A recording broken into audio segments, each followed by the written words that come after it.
Again, that was another slave code. Virtually everything that they're doing right now to Black Americans is the recreation of slave and unfortunately of slavery. Oh my gosh, she's been talking for 2 whole minutes. We started the video with her just talking. Like, please shut up, stop talking. Oh, sweet God, please, I need your guidance, God. I need your strength. I need your temperament. I need the Holy Spirit to help me with this 11-minute and 39-second video with Candace Owens. Please, God. And I'm not joking, okay? I have a very short temperament when it comes to the amount of bull that I listen to on a daily basis. We know politicians and politics in general can be draining, especially when you know someone is a bad faith actor. They don't care about truth. They don't care about having a real substantive conversation. Ben Shapiro, Candace Owens, Matt Walsh, and all the other idiots. Like, it's draining listening to people like that. But just so happened, she did a debate with Marc Lamont Hill. And like I told you, I've been reading his books. I've been a long fan of Mr. Hill. And I only watched this video 3 times. And this is going to be my 3rd time. And it's only 11 minutes. And my heart starts to like fire. It gets fiery because just hearing her talk just makes me want to go to sleep. So let's go ahead and listen. They're talking about education, government, and slavery legacy, and kind of how that all entwines. And if I gotta watch this again, you guys got to too. So let's go ahead and get into this conversation. The majority of Black kids cannot pass a basic literacy exam. The majority of Black kids cannot pass a basic mathematical exam across the country. And you're saying, well, what we need is even more intervention, which is to put them longer into these school systems that are failing them. I'm not sure that makes sense. So I actually think that we need to remove, and let me just pitch my thing. I know that you love government. I know that you think government is a solution. I think government is every ill. We can wax poetic about that into perpetuity. But the reality is that the school systems and the government are failing our children intentionally, because what they are doing is they are trying to rebuild the slave system that was in place, and they're doing it with a sleight of hand. If you want to talk about a sleight of hand, it's the fact that the slave codes existed and they barred children from being able to read, Black people from being able to learn how to read for a reason, because when people are not educated, they can be easily enslaved. That is what we are seeing right now. The majority of Americans are not well read, but they're on TikTok and they're on Instagram, and they believe everything they see is a reality. You're recreating Plato's allegory of the cave. These people. Okay. Thank God I can mute her. Mr. Mark, he can't mute her. She will just continue to talk. So I'm gonna pause it right here. She's not lying when it comes to the Black codes and how it was systematically, which is weird because they don't believe that systematic racism like could be a thing, but or it doesn't exist anymore. That's a whole nother conversation. She is right. There was a system in place to where Black folks, anyone non-white really, it was illegal for them to read or learn how to read or really learn anything. Like public school for them was like, you know, the next step up. And a lot of people in that time couldn't even go to school. So therefore they couldn't learn basic reading, writing, math, science, just basic things, right? So she's not fully wrong about that. But how she's trying to entwine that into 2024, okay, which is a long leap. Like, good luck with that, all right?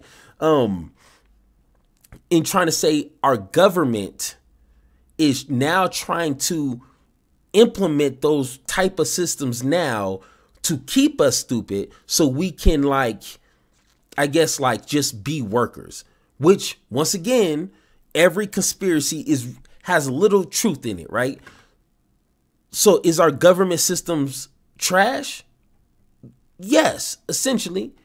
And it's a lot of things that do play into that. It's not just our government is purposely trying to do it. And she brings up TikTok and YouTube. It's like, that has nothing to do with education.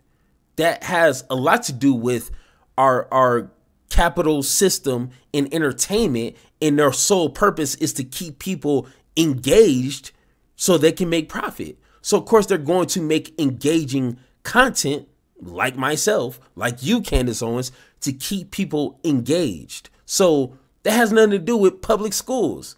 Public schools didn't create TikTok. Our government didn't create TikTok. It's companies knowing the weaknesses of people to keep them glued to their screen. So once again, that's weird how she connected that dot. That has nothing to do with public schools. People jump when they see shadows on the wall, referring to that allegory, when in reality they have no sense of what happens when you come out of the cave. So this is intentional. The government knows what it's doing, right? This is the reason why they're pushing through things that you have supported, like I'm sure you've supported, I'm guessing, because you like government initiatives, like CRT, and like these things in the classroom. They're going to replace hard academics. But did you support it? I don't know if it's a thing to support, but I don't consider it a government initiative either way. It is a government initiative because what they're trying to do is they're trying to replace hard academics with emotional engineering. They're literally turning Black Americans into slaves again, slowly, right? So if you look at every...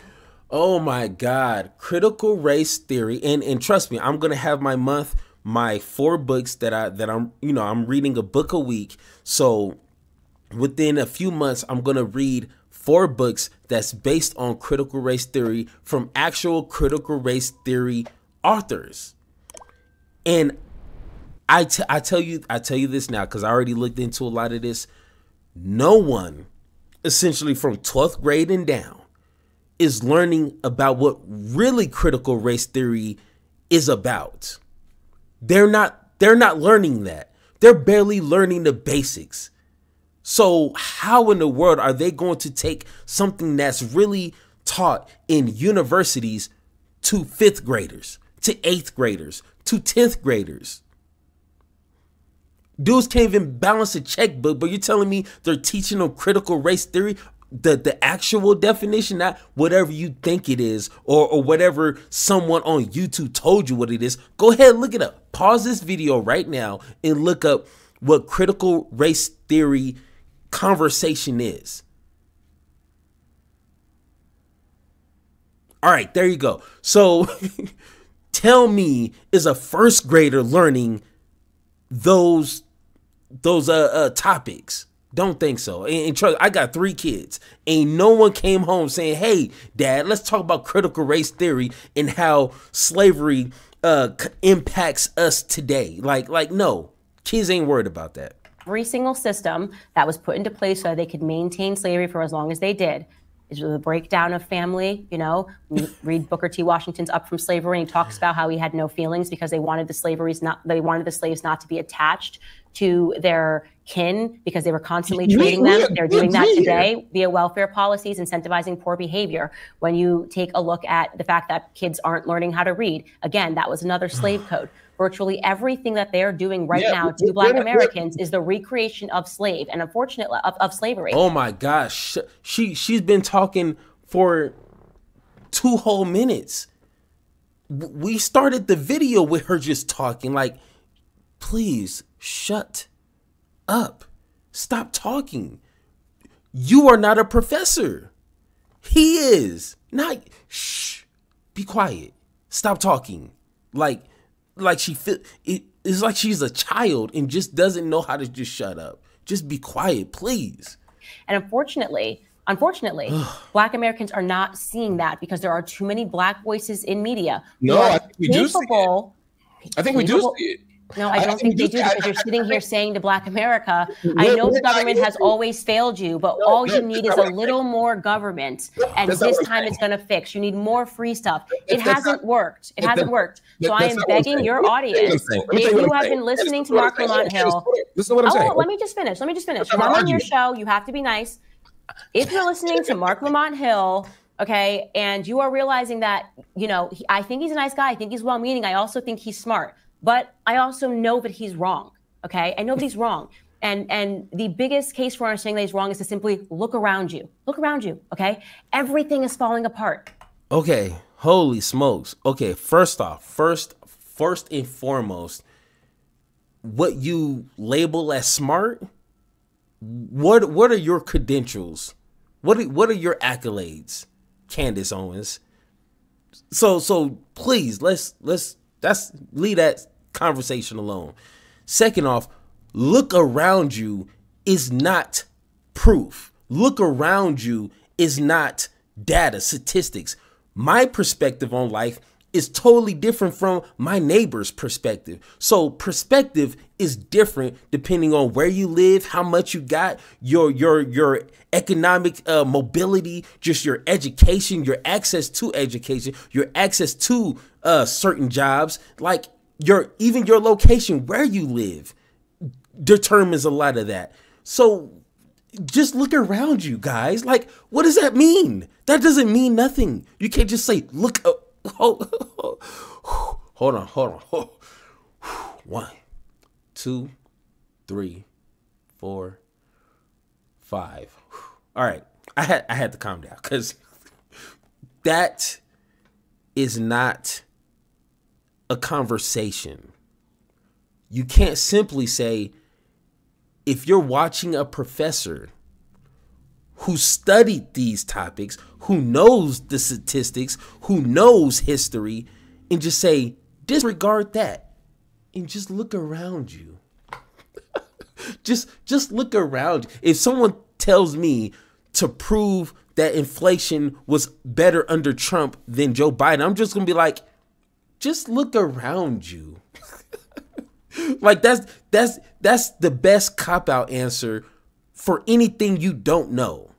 Just look around you, guys, and form your own opinion. No, your opinion needs to be formed around data, statistics, history, and credible sources. Then form of course, your own perspective and your anecdotal experience can be a part of that, but you can't just base it off of that. Because like I said, my experience, my perspective, 9 times out of 10 is different than yours. And then we get into a battle of whose perspective is right. And you can't prove that. You can't prove your experience versus mine. You can't. So then we're just going to be going back and forth. And that's what Candace wants. She doesn't want anything that will pin her into a corner and she has to admit, I was wrong. No, she just wants to play this back and forth where your opinion versus mine or your perspective versus mine. And that doesn't work when you're having a real conversation. Why did I break it down like that? I don't know, man. The answer was not more government. The government did this. It is absolutely foolish. And the biggest case for understanding that he's wrong is to simply look around you. Look around you, okay? Everything is falling apart. The answer is not more government. The government did this. It is absolutely foolish to believe that the government is going to solve it.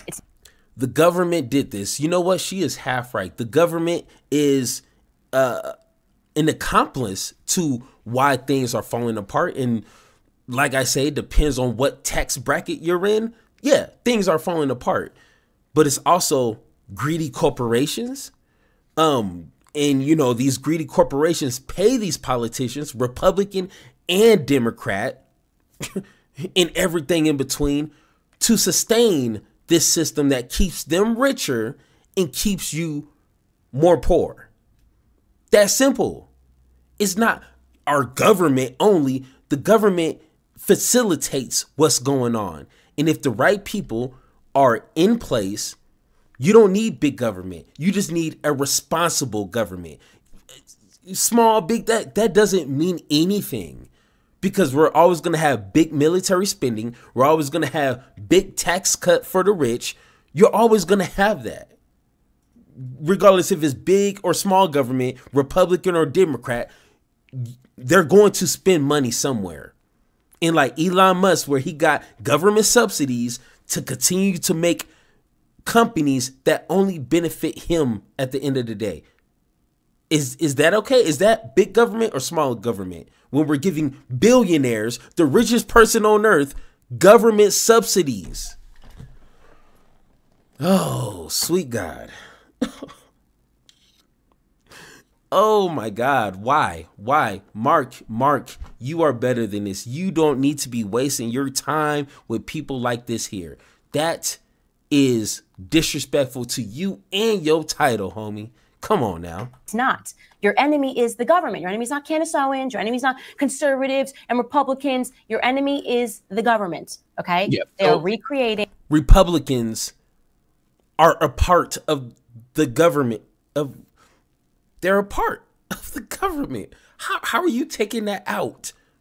They are a part of the government. Republicans and Democrats, they're like this. This is the government. How are you taking... Holy smokes, man.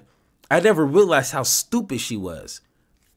It's hitting me. Like how ignorant and just oblivious to everything she is. I think she's literally stupid. Like literally. The slave model that served them so well in the past. So let me start with where we agree, and then I'll tell you where you're completely 1000% mind-bogglingly, earth-shatteringly wrong. Okay. All right. So we'll start with, and I know you have to run, right? So I want to make sure I honor your time. So I'm going to do this efficiently. First, I agree that this country is built on the exploitation of a racialized people. In this case, it's black people. Black people. Well, all people now. I can't get in the weeds of that, but I would disagree. It's not all people, but at the end of the day, if we're talking about the black community has been exploited since day one. I think we might agree on that. The black community has been exploited since day one, and these systems are designed to keep us in a perpetual state of subservience, of exploitation. We never organize around the issues that we need to, and we never can achieve our liberation because we're moving in the wrong direction. I think we all agree. I think we both agree on that as well. Here's where I disagree with you. First, the idea that because the government, the state, however you want to talk about it, has waged a war against the people means that we shouldn't have any government or we shouldn't have any state, to me, is a slippery argument and a dangerous argument. Instead, I think what we need to do is, as many radicals do, and I come out of a radical tradition, is we need to radically reimagine the world. We need to radically restructure the system so that we're not in a position of exploitation. We right now are being driven from schools to prisons. There's no doubt about that. But the answer isn't to not have school. And I'm not saying you're saying don't have school, but if we're saying that these government institutions are as such problematic and that government institutions don't work at all, then we'd also be saying, let's get rid of the public school system, which again, that's what I want. I think we should abolish that. Yeah. And Donald Trump has said that, and other people have said that too. And you're all completely wrong. I think we're not wrong. You can't point to a single metric where kids have done better since the establishment of federal education. So how can you wrong? You're actually so right. Sure you can. Sure you can. I can tell you some. So first, the creation of the common school movement at the end of the 19th century under Horace Mann allowed access to school for people who previously didn't have access. So before there was a public school system or a common school system, poor people, landless people. We're talking about federal. We're not talking about school. We're talking about abolishing the Department of Education because I'm with you, but you got to be nice to me too. Okay. So that local system in Massachusetts does become the model for the federal system. And we did develop a federal education system, which under things like the ESEA and the ESSA and other public policies from the 50s forward have created investment in public education, mechanisms of accountability to make sure that the poorest families and the most vulnerable families get access to school, just as an example. Now, the problem is those metrics became the end itself. So now we don't worry about whether poor people get a good education. We just worry about whether people check off the right thing on the test. And the schools themselves need an exploited class, and those people end up in jail. I agree with you. The school system is fundamentally flawed and needs to be repaired. I'm just saying that doesn't mean we get rid of all systems or all public or federal or government systems. It simply means that we can't use the ones that we have right now. Yeah, we need to abolish the Department of Education is my viewpoint because it's been a marked failure. There's no way you can say it's been a success. There's not a single metric you can point to point to the fact that the Department of Education, since it was established, has been a success. It hasn't. It just hasn't. Kids have gotten dumber. Even the kids. Oh my God. Okay. Candace, since we're trying to be disingenuous and not understand what he was trying to say, what he's saying is the metrics that these schools are supposed to be using is just a quota to them. How many people are graduating? That's all they care about. They're not caring about the quality of education that they're actually giving kids. That simple. So instead of just throwing the baby out with the bathwater, why don't you fix it to where now we can have statistics that show the quality of the schooling? I mean, schools are overcrowded. Public schools are not getting enough funding because depending on the location of the school, that depends on how much money they're getting in that area. And, you know, if it's a poor area, then, I mean, hey, they ain't gonna get too much. So teachers are underpaid. So what incentives do they have to give their 110% into teaching these kids? If they don't have money for infrastructure, if they don't have money for the tools, because it's 2024. So if you're still reading outdated hardback books like I grew up on, you're missing something here. You know what I'm saying? You walk into an Apple store, it seems like you're in a whole different universe. But when you go into these public schools, you're going back in time. You know what I'm saying? Like, money doesn't solve everything, but it gets you pretty close. Just like money can't buy you happiness, but it'll get you close. You know what I'm saying? You might need a few more things, but it's going to get you close. So just saying, hey, let's just get rid of it because the statistics are not showing. Well, there's a reason why the statistics are not showing. It is not because government is purposely doing that. It's because no one's paying attention to it. And when schools just have a quota, they're just going to hit their quotas. They don't care. Just, hey, how many people need to graduate this year so we don't get shut down? Oh, 120? All right, there you go. 120. So it's a problem within itself. Do you see? Come on, man. It's like getting rid of your car just because it needs a tire change. Fix the tires. Spend a little money on it. Maybe you should keep your car maintenance to where you don't need to make major fixes all at once. Maybe, kind of, sort of, maybe maintain the system. Because if any system is not going to be perfect. If you think a system needs to be 100% perfect for it to function, you're an idiot. All right, there you go. Happy birthday. But two, systems need maintaining, needs to be renovated. You know what I'm saying? Like, just like an iPhone gets updated once a year, so does these systems that help the general public. It needs to be maintained. Oh my God. Hey, Mark, call me if you need help, bruh. Is that we're not going to school. We're smarter. Yes, they have. Even the children, and I will challenge your readers as I challenge my listeners, go back, Google it online, read a letter that was written from a Civil War soldier that had never gone to school. You're going to read it and you're going to be like, wow, this reads like poetry. I can't believe this. What happened? What happened was the federal government, every time they get their hands involved in anything, it makes things worse. Candace, so we are talking about abolishing the Department of Education. We couldn't go to school. That's before federal intervention. We couldn't go. My father couldn't go to 12th grade because there was no federal intervention. My grandfather couldn't go to school. Was your grandfather and father smarter than you? Probably, yeah. But bam. Got Oh, Mark, and later he's gonna at least try to explain what he meant by that.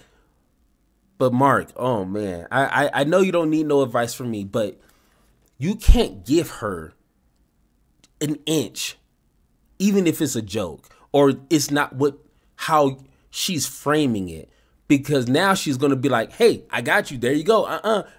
Can't hear you. It's like she's a child.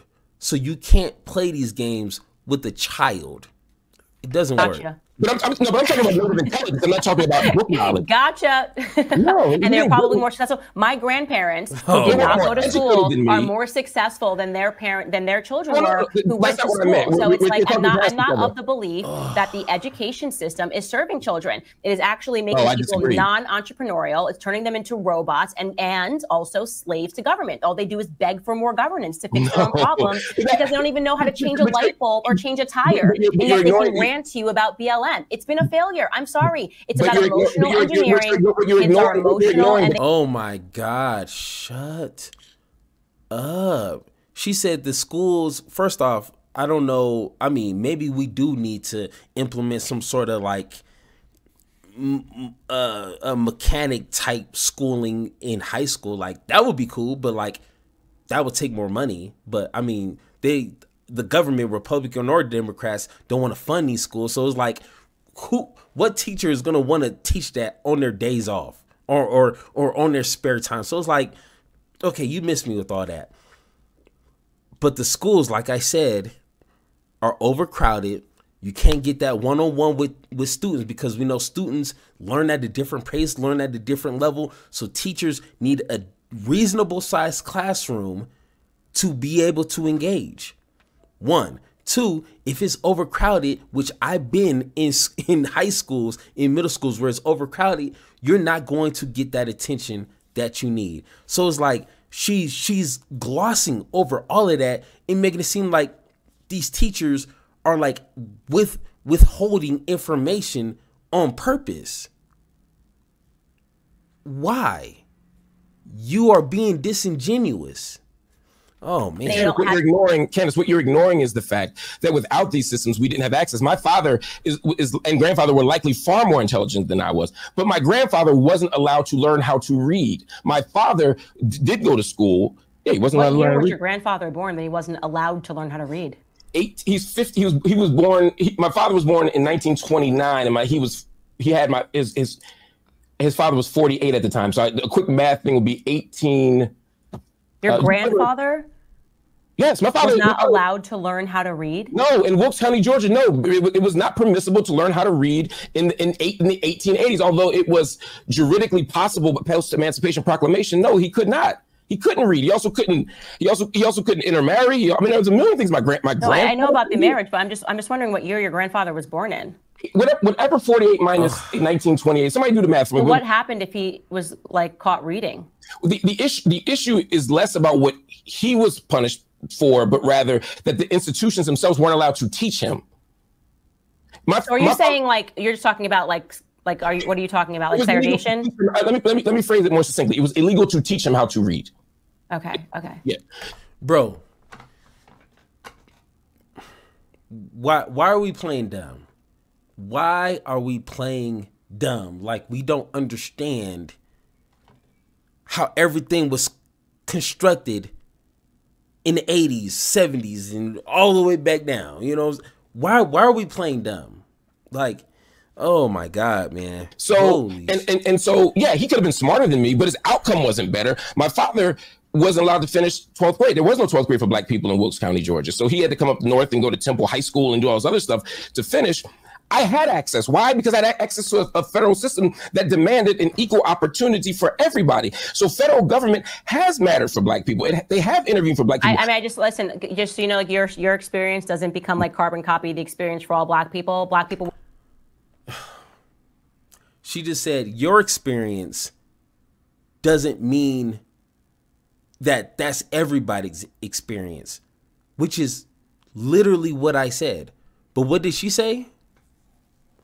Oh, people, just look around you, right? Just look around you and see things are crumbling. But Mr. Marc Lamont Hill is very educated, and he's not that much older than you and I. So what makes him different than myself? He had access to higher education. So Candace, what's going on? Either our educational institutions failed, but I mean disregarding Marc, because like that doesn't count, right? And it's not only just Marc. You know, there's other intelligent Black folks, right? Oh, sweet God, dear Lord Jesus, please help me. Woo, I gotta finish it. I gotta finish this video. I always stop it like right here. I got to finish it. We got like 2 more minutes. Let's go. We're more entrepreneurial. Our families were together. My grandfather grew up in the segregated South, and he, you know, once segregation was removed, which was obviously a wrong and an ill, that allowed for equal opportunity and a lot of networking. And my grandfather started a business when he was young, and so he didn't have a degree. So I don't have this perspective that and by the way, again, to be clear to people listening to this, what we're talking about two different things. I'm talking about abolishing the Department of Education, which didn't happen until 1970. You're talking about before then. I am saying that people fared better before federalized education. There isn't a single metric that you can point to that federalized education has been a good for this country. It's simply I'm saying there is. Okay. But you're talking about your grandfather. That would be, if he's born in 1880s. That's before the federal education. No. I didn't. That wasn't, my grandfather wasn't the answer to that. That was the answer to the question about sort of generational progress. And I was saying that before these systems, there may have been smart people like my ancestors who didn't have access, and like your ancestors who didn't have access. And I'm saying access itself is a measure of progress. If I couldn't well, I would say the fact that Black Americans are poorer today than when we began welfare policies in the mid-1960s is probably a pretty significant metric to tell you that it's all been a failure, government intervention. Oh my God, welfare is not the only metric that determines the wealth of Black people back in the 80s to now. It's more than just one metric to look at. It's a lot of metrics to look at. Like I said, location, education, mobility. It's a lot of things that's involved in that. Not just, welfare in the 80s to welfare now. Because guess what? People are still on welfare, and just the prices, inflation, just institutions continuously exploiting workers in making themselves richer while we maintain like what, $8-9 for minimum wage. So it's a lot of metrics that determine whatever outcome that you're looking for. But she's saying welfare, Black folks was more wealthier before. It's like according to what inflation back in the 70s, back in the 60s. I mean, a soda costed like 10 cents back then. Now soda's like $3, $4, $5. So it's like you're talking over people, and all you're doing is just cherry picking data to support your claims. And anybody could do that. Oh my God, we're almost done. Because it was established by someone who was an avid racist, who actually said on record, I'll have those Black people, those N-words, he said, like the hard R, voting Democrat for the next 200 years, as he signed in welfareism into legislation. Probably matters. I'd look up LBJ and how racist the man was, and how he even... Let's look up Reagan and Nixon. I mean, that's the champions of the Republican Party, right? But once again, of course, we can cherry pick. I mean, both sides, like I've always said, Republican or Democrat, don't care about Black anything. So like, let's just be honest for 2 seconds, man. Then we might be able to like find some common ground with something. Even impacted his racism over in Vietnam. But sure, if you think that LBJ had your best interest at heart while he was talking about, I say abolish it. I say abolish it. Welfare. No, that's not what I'm saying. Oh my God. Oh shoot. Hold on. Clicked on the wrong thing. Man, that was a headache. Oh. Thank God this is the last video I need to record tonight, because that was rough. Now, Mark, you didn't lose the debate, but you got talked over. You got just sucked into her strategy and put words into your mouth, like saying, hey, that's your champion. And now you're fighting her strawman argument. And oh my God, it wasn't a good look, brother. I ain't gonna lie. It wasn't a good look. It wasn't your best performance, but that's what Candace Owens and someone like a Ben Shapiro, they're going to talk over you. And they're going to create a lot of straw man. They're going to cherry pick data. So you have to be ready. Whew. All right, guys, we finally went through a whole entire Candace Owens video, and it was 11 minutes, but it felt like an eternity. So that was rough. But if anything that I said throughout this whole video was incorrect, or you think I'm lying, or you think I'm wrong, like always, let me know in the comments down below. And like always, Let's have a conversation. Oh man.